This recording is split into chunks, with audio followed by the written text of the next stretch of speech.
there was a lot of inspiration that went into Call of Duty Black Ops multiplayer. Now, traditionally on Call of Duty, you get new weapons, new perks, new maps, you get all that stuff, and we needed to do that. We need to do that exceptionally well, and I actually think we've done that this year. But the team knew the stakes were very, very high this year. For us to deliver, we kind of need to go outside of the box. So we focused on 3 pillars: compete, customize, and create. So on the compete side, we've added this combat training mode, which gives new players the opportunity to basically get their feet wet in multiplayer, but also add a very cool, new, and compelling game mode that allows you to basically play co-op with your friends.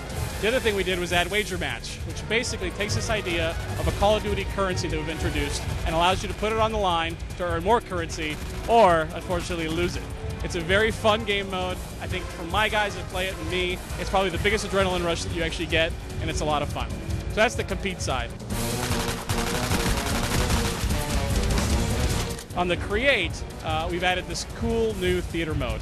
And the way the theater mode works is that you can go into your basically all your recent games, and you can play any game back as a video that you actually played. Now the cool part is it's got full DVR controls and camera controls. So I load up the match, I can go in third person, first person, break the camera, follow my guy around, and I can follow any other player around. So let's say I'm playing with someone who's really good. I'm like, wow, how does he do all this stuff? What's his loadout? I can just break the camera and follow him around and see how he plays. There's also another cool component to theater as well.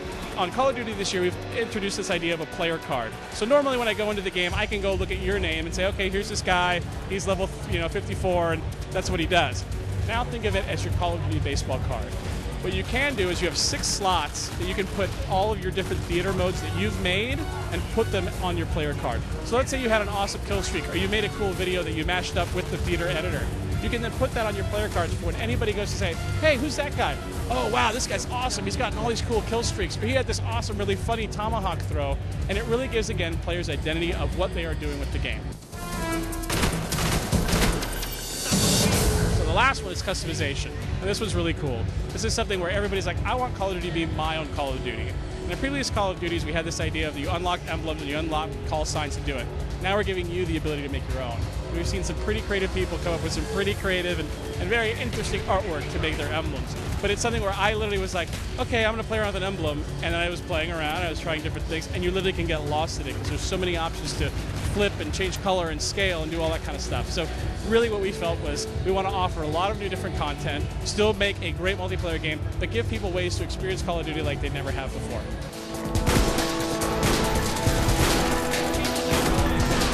Combat training was actually something, as they mentioned, was a development tool to actually to see how multiplayer worked, how the enemies, how things were behaving within the world. Now the way that it works is that there's different levels within combat training. So at beginner level, the AI is going to move a little bit slower, give you a basic idea of like, okay, this is how my guns work. I want to get familiarity with the map. I don't know what a Willy Pete is or what a flashbang is. And you can just try those out. So it's really this idea of creating this environment where it's safe for you to play and get your bearings. Now, as you actually level up, or actually change the difficulty level in combat training, it's actually a great warm-up, at least for me. Before I go online, I always take about 1 or 2 matches to kind of get my bearings and everything ready, and that's one of the things that combat training can do. Now, the other cool thing about combat training, it's really a co-op mode. So you and I could be over at my house, we could play combat training together. If you're over at your place, we have a bunch of other friends together, we can jump on and literally play combat training. We could play.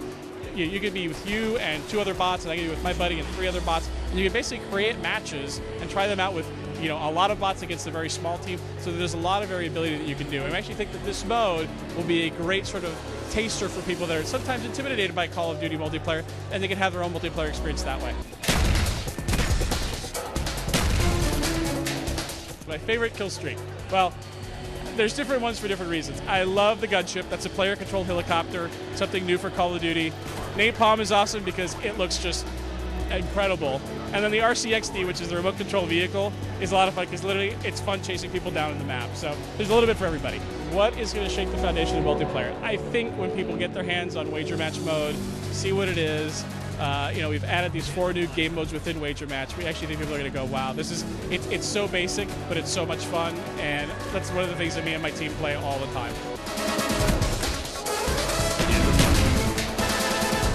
Call of Duty Black Ops comes out on November 9th, and it's going to be on the 360, PS3, and PC, and also the Wii.